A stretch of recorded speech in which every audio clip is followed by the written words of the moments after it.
Welcome to Coffee and Cybersecurity with Sarah. Today, Coffee? you have the coffee, Yes, you do. I have some coffee, Good. and now you already introduce yourself almost with the coffee. Yes. I'm joined by you, Sarah, for the third time? Fourth time? Maybe the third. I can't remember exactly. At least the third time. Soon you will be the host of this podcast. I hope not. You do it so well. Thank you. But you are our, let's say, compliance expert here at Cyberpilot. It's one of the things you are. I don't know if you want to put a few words on that. Or... Sure. Yeah, here at Cyberpilot, like you mentioned, I work on compliance things. So I have a good overview of what the cybersecurity compliance frameworks are and what they mean. And then I try to incorporate that into our products as much as possible and educate our customers about it. Yes.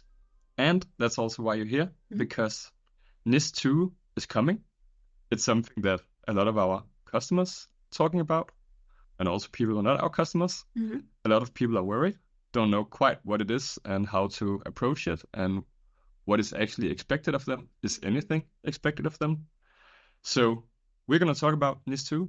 We're going to talk a little bit about what it is and what the requirements are. We probably don't have time to go into depth with all of it, but hopefully this will be like a quick intro to it.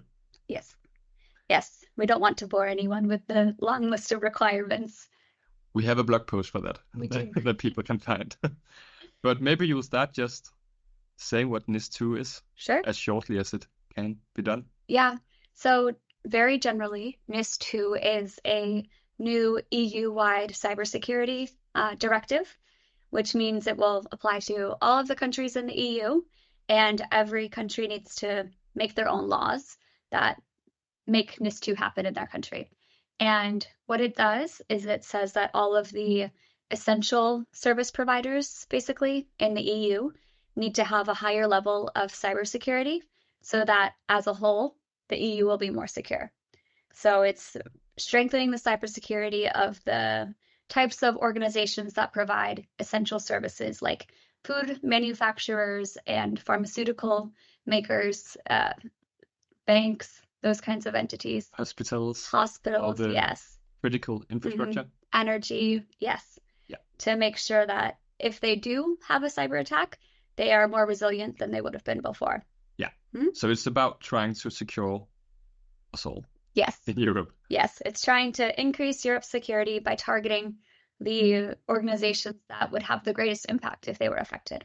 Yes. And now you said it's all of the critical infrastructure, which means that a lot of people might think, well, that's not us. But I guess that because we hear from a lot that they're concerned, they know that it might be them anyway.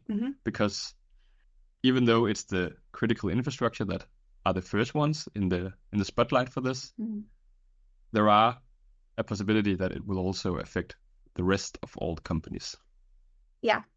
And that's a big thing with NIS2 is supply chain security.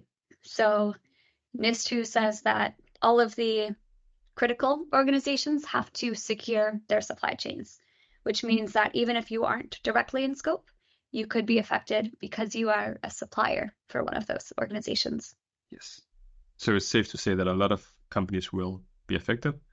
And is it also expected that it will then drip down? So even though you are not in the supply chain, then maybe in 4, 5, 10 years, then it will be the baseline for what is expected of companies maybe.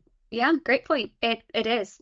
NIS2 says that every country should move in the direction of making the 10 requirements in NIS2 the new standard for all organizations of all types and sizes.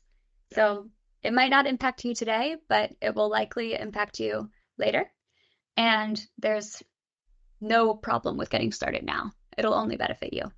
So even though you're not first in line, it will be a good idea to at least have a look at it and see if it's something that you can start on just in the small, or depending on your second in line or third in line or fourth in line. Yeah, exactly. Yeah. And what are some of the things that are special with NIS2? There are some what's it called, fines and violations. There's some things that will happen if you don't comply. Yeah. Maybe we should touch upon those. Yeah. As with all laws and rules, there are some consequences if you don't follow them. One of the things with NIS2 is fines, like you mentioned. So it's kind of similar to GDPR in terms of the amount that would be fined. Additionally, the new big thing with NIS2 is leadership accountability, which means that if you are a C-level executive or a board member or a legal representative of the organization, and it's found that your negligence led to a cyber incident, you can be held responsible. And what that means is you can be banned from holding a management position. It also does not look good for your reputation as an executive. So it's really not a good thing to be in that hot seat. So if you're an IT manager who struggle to get resources from C-level, Yeah. maybe you can show them NIS2 and say, we need some resources because now it's also your head. Yeah. Yeah. Yeah.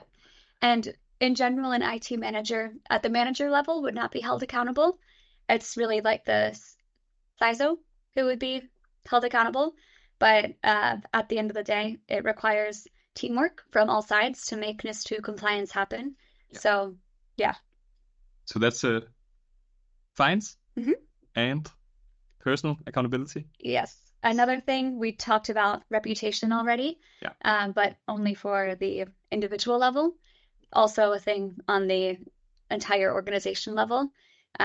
We know that a lot of people would end up not wanting to work with a company if they see that they have experienced some kind of cyber incident. And it's the same thing with NIS2. It kind of gives you this check mark of security that leads you to be a trusted person to work with. Yes. And the last thing is proactive scanning. Yes. So this is also new with NIS2. And I don't want to get too much into the weeds here, but NIS2 says that there's two different types of organizations that are in scope. And for some of those organizations, they can be proactively scanned to see if they're compliant, which means that the supervisory authority can be looking into your levels of security without you knowing, and they can see if you're following the rules. Yes. So that's actually also kind of a big one. Yeah. Because it also means you never quite know when they are looking into you. Yes, they're not going to knock on your door the way they have been in the past. No, and it's something we actually did as a service back in the days, did vulnerability scanning. Yeah. That's all. Then you also know that you pay for it, so you know that you are kind of aware of it. Now they have they can do it whenever they want to, basically. So that's also kind of scary. Yeah. I think. Yeah. That's why it's good to just try to be compliant. Of course, that is easier said than done, but the more compliant you are, the less you have to worry about. Yeah. And I think it's also just like it was with the GDPR, we need to see how these things turns out in reality, because one thing is on paper, another thing is what happens on the other side. Yeah. And we haven't talked about dates or anything yet, but I think that could be an important thing to mention here. Technically, the NIS2 directive comes into effect in October this year, October 18th, 2024. And Denmark has said that we won't have our legislation ready by then. So in Denmark, it won't actually be law until January of 2025, which means no organizations can actually be held accountable until then.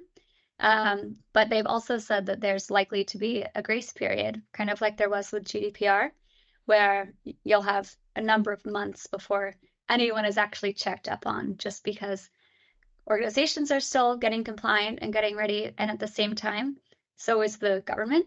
They've had to rearrange a lot of things to make NIS2 compliance and law happen. And they're still figuring out their processes for who's actually responsible for checking up on this stuff.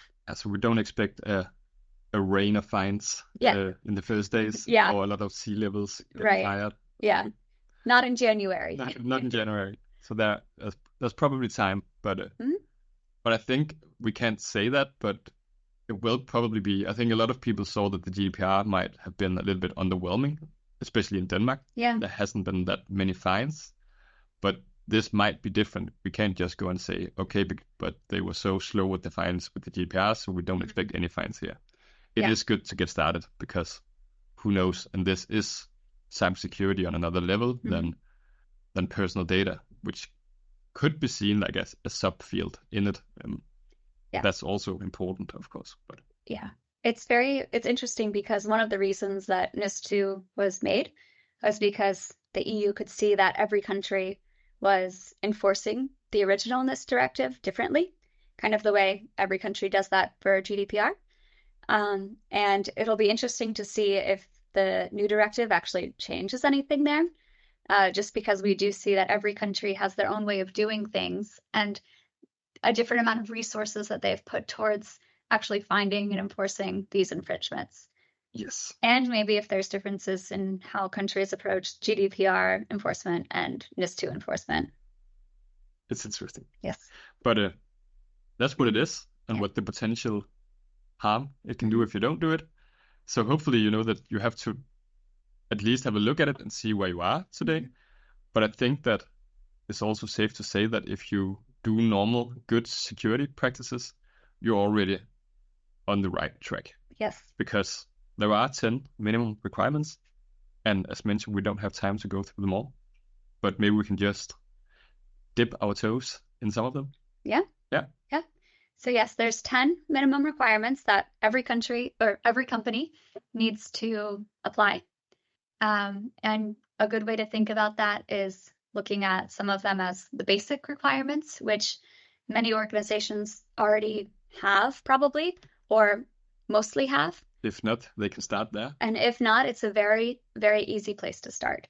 And then there's some other requirements that are more technical and might need some additional focus on later down the road. Yeah. But some of these basic requirements are having a risk assessment done. And we at CyberPilot always say this is a really great first step with any kind of cybersecurity planning. And for NIS2, it's a requirement. So it's a really great place to start. Basically, NIS2 says that all of your security measures that you implement have to be based on the level of risk that you assess. So if you don't have your risk assessment done, it'll be very hard to do the rest of the other. So that's the first one, no matter what. Yes. Yes. Always start there. We actually have another podcast episode about risk assessments. Yes. So if you haven't done a risk assessment, you can hear that one, and then you can get an intro to that specifically. Yep. So with NIS2, you should also, if you already have a risk assessment done, maybe from last year, it's important that you update it because a lot of things are changing now. We have AI, which wasn't really as big of a thing last year. So it's important to review your risk assessment and make sure it's still up to date. Yeah. Another one of those basic requirements is also two-factor authentication. And a lot of organizations already use this. But NIS2 says that you should have a policy for when and how and who uses two-factor. Yeah. And I think that's when I heard there was 10 requirements, I'm like, okay, that sounds like a lot. Yeah. But then, okay, one of them is multi-factor. Yeah. That's pretty fast to just say, done. Yeah, exactly. Just do it everywhere if you can. Exactly. And a lot of software actually requires two-factor these days. Exactly. So that makes it a lot easier. Yeah. Mm-hmm. And then I think we also put cybersecurity training in the basics. Yeah. Yeah. Because it can be easy to implement. Of course, there's different scales of that, and it's no secret that that's also what we do. But it can be scaled up or scaled down. But the most important thing is to get started. Yeah. Basically. Yes. And of course, we think cybersecurity training is important and everyone should do it. And a lot of compliance frameworks say this too. But NIS2 says that every single employee in the organization needs to receive training. It doesn't give any specifics around what they need to be trained on or how frequently or how you are to confirm that they have been trained. But if you have some kind of training report, you can then use that to verify.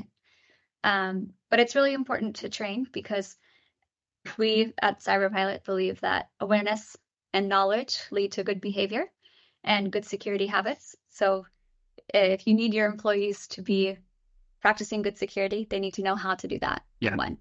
Exactly. And then there are, of course, 7 other ones. Yeah. And they go from like having policies, something about encryption, There's also about how to handle personal data, and one about security incidents, how do you document it? So it sounds like a lot, but if you do your risk assessment and then take it step by step and saying, okay, but what is the most important thing? What has the highest risk and the lowest effort to go into? Then take them step by step. And again, I think a main point is that people don't need to have all of these done in October. Yeah. As long as you getting started and taking it step by step, you will be on the right track and you will get it done before you know it. Yes.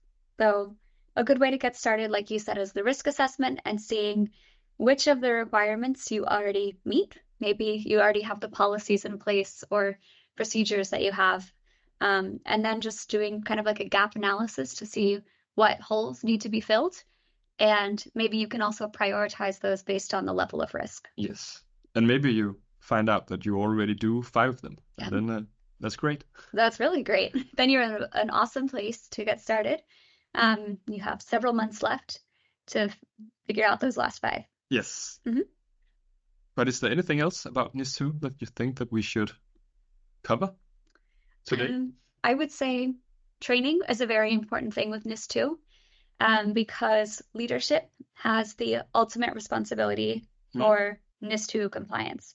And in order to do that, the leadership needs to understand the cybersecurity risks and the things that the organization is doing to reduce those risks.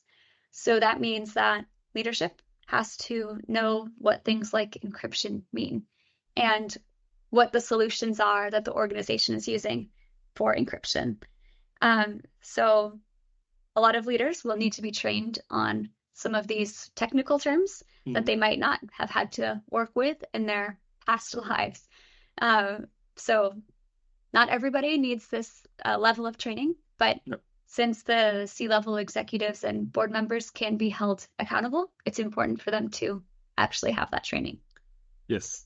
So the NIS2 is also the perfect way to get some leadership buy-in, because now they are personally affected by it. Yeah. So if that's been an issue early on, and that's something that we hear, that it can be difficult to get leadership buy-in. Yeah. This is really a good way of getting it, maybe. Yeah. And the point isn't to make everyone an IT security expert. It's just that you have to have a general understanding of what's happening so that when you're sitting at these tables and making decisions, you have a good understanding of what you can do and what it means. We actually said that we wouldn't mention it in this podcast because this podcast is meant to be standing on its own. Yeah. But I think we will tease it anyway, that we are actually publishing a course in NIS2 for the leadership next month, and it will be free. So it's something that people can look into and something you can share with your C-level and board members to just get an introduction. Because, as mentioned, it's really important that you get the whole C-level on board, because they are the ones who need to prioritize it in the end. Exactly. And if you're curious on all of the 10 requirements, we'll link to a blog post in the show notes. Then you can check that out. Yeah. And then I guess that's it. I think so. Hope you enjoyed it out there, and thanks for coming, Sarah. Thanks for having me back. Click subscribe if you don't want to miss another episode, and then we'll see you out there.